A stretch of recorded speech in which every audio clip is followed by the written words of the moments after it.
وہی تو ہے جس نے آسمان سے پانی برسایا جسے تم پیتے ہو، اور اس سے درخت بھی شاداب ہوتے ہیں جن میں تم اپنے مویشیوں کو چراتے ہو۔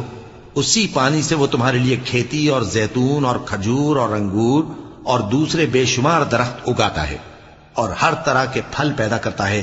غور کرنے والوں کے لیے اس میں اللہ کی قدرت کی بڑی نشانی ہے۔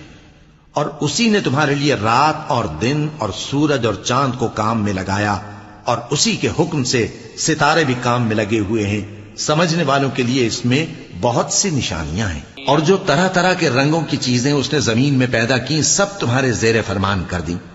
نصیحت حاصل کرنے والوں کے لیے اس میں نشانی ہے۔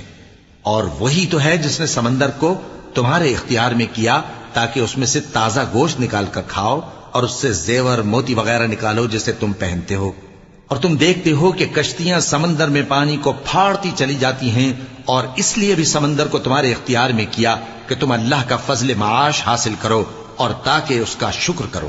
اور اسی نے زمین پر پہاڑ بنا کر رکھ دیے کہ تم کو لے کر کہیں ڈولنے نہ لگے، اور ندیاں اور رستے بنا دیے تاکہ ایک مقام سے دوسرے مقام تک آسانی سے جا سکو، اور رستوں میں نشانات بنا دیے۔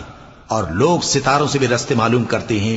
تو جو اتنی مخلوقات پیدا کرے، کیا وہ اس مخلوق جیسا ہو سکتا ہے جو کچھ بھی پیدا نہ کر سکے؟ تو پھر تم غور کیوں نہیں کرتے؟ اور اگر تم اللہ کی نعمتوں کو شمار کرنا چاہو تو گن نہ سکو۔ بے شک اللہ بخشنے والا ہے، مہربان ہے۔